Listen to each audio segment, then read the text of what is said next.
Mesdames, Messieurs, bonjour et bienvenue sur Mistral TV Dromardèche dans votre nouvelle émission Séquence Rugby. Nouveau décor également puisque nous sommes actuellement dans le stade Georges Pompidou. Eh bien, une entrée hier soir qui a servi au VRDR et qui a rempli d'une certaine manière sa mission et qui est reparti avec le bonus offensif, Gilbert, Oui, face à bonjour. Suresnes. Oui, bonjour à tous. Effectivement, Roger, le VRDR qui hier a pu empocher une nouvelle victoire face à cette équipe de Suresnes avec le bonus offensif. Donc, on se retrouve avec 8e journée, toujours invaincu. Écoute, c'est de bon augure hein, par rapport au projet et surtout aux ambitions du club de monter en Pro D2. Donc aujourd'hui, la voie est ouverte et puis il n'y a pas de raison que ça ne continue pas avec cette magnifique équipe du Valence Romand Drôme Rugby. Bon, Gilbert, en tous les cas, chers téléspectateurs, ce que je vous propose, c'est de regarder un petit peu le résumé de cette rencontre d'hier soir. Et puis, on reviendra un petit peu, on décortiquera un petit peu plus ce match et puis la suite, en tous les cas, des prochains matchs du Valence Romand Drôme Rugby. Hein, Gilbert ? À tout de suite. À tout de suite. Voilà Gilbert, dans le cadre de la 8e journée de National, le VRDR recevait hier soir au stade Georges Pompidou le RC Suresnes. Et donc on joue la 8e minute de jeu et les affaires s'engagent mal pour le VRDR qui commet une faute grossière par son talonneur Marco Pénin qui reçoit un carton jaune et c'est Goulven Guillot qui ouvre le score. Oui, l'artilleur de Suresnes qui vient ouvrir le score sur cette pénalité très facile face à 20 mètres face au poteau. Et c'est Suresnes qui ouvre le score par 3-0. Voilà, 2 minutes plus tard, Lucas Méré égalise pour les Damis et Gilbert. Oui, Lucas Méré, le métronome et l'artilleur aussi, Valentino Romané, qui vient marquer les 3 premiers points pour le VRDR. Voilà, suite à une nouvelle faute dromoise, Goulven Guillot marque 3 points supplémentaires à la 15e minute de jeu. Oui, il prend l'avantage au score. Pas mal de fautes dans ce premier quart d'heure de cette rencontre. Et les deux artilleurs ne se font pas prier pour réaliser les points. Voilà, on joue la 28e minute de jeu, Gilbert, et le VRDR score enfin par un essai de Jonathan Kinez. Les Damiers mènent alors par 8-6. On voit un très bon travail des avants au départ de cette action et le ballon qui va à l'aile. Tim Girez dans un premier temps met le feu dans la défense de Suresnes. Et c'est Lucas Méré en position de demi-mêlée qui va servir Jonathan Kinez qui, dans un trou de souris, vient marquer ce premier essai Valentino Romané pour prendre le score à son avantage. Allez, on assiste à l'action du match côté dromois puisqu'à la 37e minute de jeu, énorme relance depuis les 22 de Nesserou avec un soutien par Jiquel et Giresse et c'est vraiment ce dernier qui conclut par un essai entre les poteaux transformé par Lucas Méré, Gilbert. Oui, on voit cette relance depuis les 22 et ce jeu à 3 joueurs avec Mathieu Jiquel qui a fait un match extraordinaire samedi soir avec le VRDR et c'est Tim Giresse qui vient conclure sous les poteaux cette magnifique action du Valence Romand Drôme Rugby. L'essai sera transformé par Lucas Méré. Suresnes revient un peu au score dans les arrêts de jeu de cette première mi-temps et sur cette nouvelle pénalité transformée par ce diable de Goulven Guillot. Ouais, qui reste toujours au contact du VRDR avec cette nouvelle réalisation du numéro 15 de Suresnes. Bon, on joue la 57e minute de jeu suite à un excellent travail des avants avec un Moll qui progresse sur 10 mètres. C'est Mehdi Boudjema qui inscrit le 3e essai, offrant ainsi le bonus offensif pour le VRDR, Gilbert. Ouais, on connaît les valeurs des avants Valentino Romané et c'est effectivement Mehdi Boudjema là, derrière ce Moll qui progresse, qui met à mal le paquet d'avant de Suresnes et qui permet au Valence Romand Drôme Rugby de marquer ce nouvel essai.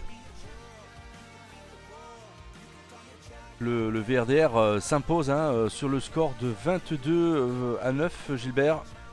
Avec le bonus offensif pour le Valence Romand Drôme Rugby. Donc c'est de très bon augure pour le futur déplacement à Albi.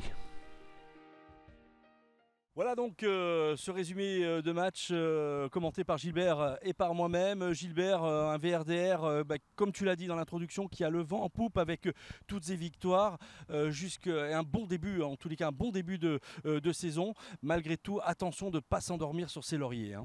Oui, mais je ne pense pas, Johan Autier, je pense que c'est quelqu'un de très exigeant et de rigoureux, donc il fera tout ce qu'il faut pour pas que les joueurs tombent dans la facilité, justement.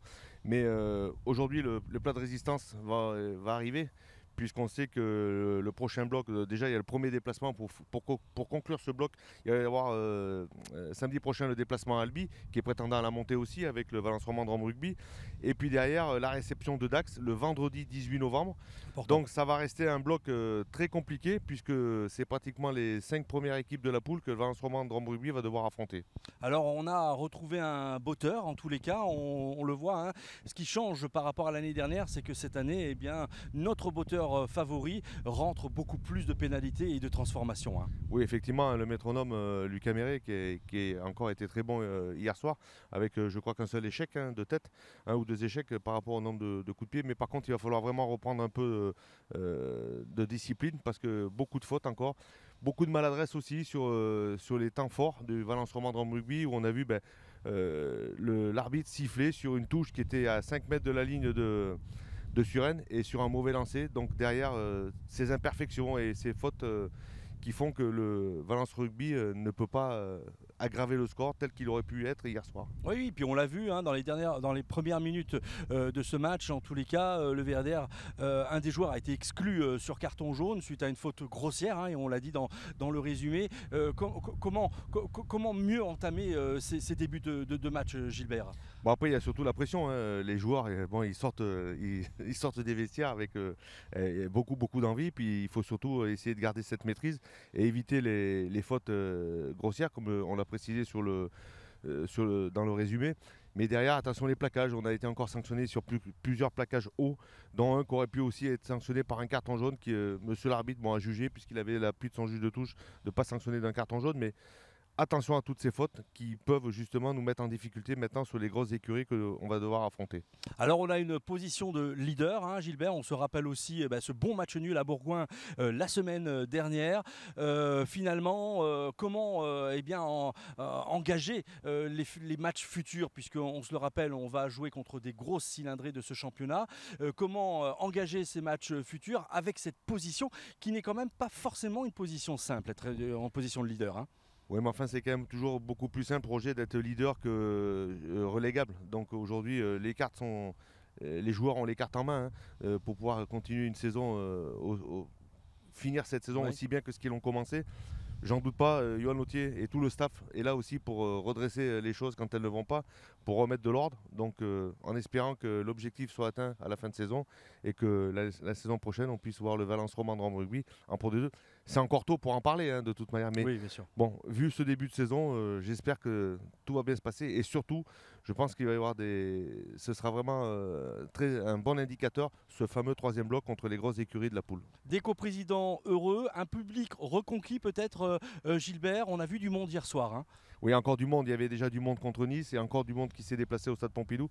Venez encore nombreux, je dirais, encore plus nombreux pour supporter cette équipe. Les joueurs ont besoin de tout le monde pour justement se transcender et nous proposer des matchs aussi bons que ce qu'il y a eu hier soir. Alors, il faut que tout le monde sache qu'on a un bon club de rugby, en tous les cas dans la Drôme, et c'est de bon augure en tous les cas pour la suite de ce championnat. On en salive déjà, hein, Gilbert. Hein. Ouais, puis ça reste aussi l'équipe locomotive un peu du rugby entre guillemets dromardéchois, mais même au niveau de la région Rhône-Alpes. Hein.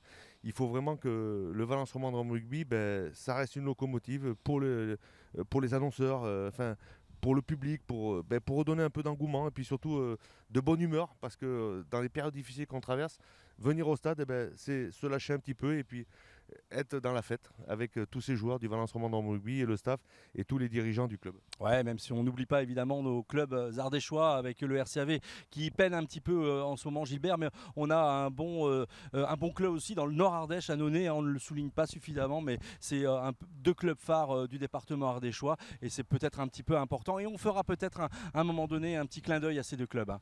Oui, ces deux clubs et puis d'autres clubs aussi, hein, mon cher Roger, hein, parce qu'on a vu que ces championnats ont été beaucoup chamboulés, les championnats amateurs, puisqu'il y a eu des poules de Fédéral 1, maintenant des Fédéral 2, et je pense qu'il y a la place pour le rugby en Drôme Ardèche, hein, et de nombreux clubs qui sont dans de très bonnes positions, des très bons classements au niveau des différents championnats. Ben, il y a le VRDR en poupe. Et donc, en espérant qu'Aubenas, nos amis albenaciens, redressent la barre, mais j'en doute pas, avec l'envie et surtout comme il est très difficile d'aller gagner à Dugradus. Eh Donc, oui. j'espère que tout va rentrer dans l'ordre pour les albenaciens. On se rappelle donc les 2 prochains matchs. Enfin, le prochain match, c'est un déplacement à Albi. Le prochain match ici, c'est le vendredi contre Dax, pardon. Dax. Et c'est le vendredi 18 novembre. Voilà, donc rendez-vous, chers téléspectateurs, le 18 novembre. Pour nous, le 19 pour votre nouvelle émission Séquence Rugby. Gilbert, merci beaucoup pour ta participation encore à cette émission. Et on se retrouve donc pour le 19 pour cette nouvelle émission Séquence Rugby. Merci à tous, à très bientôt sur Mistral TV. Salut Gilbert. Merci, au revoir.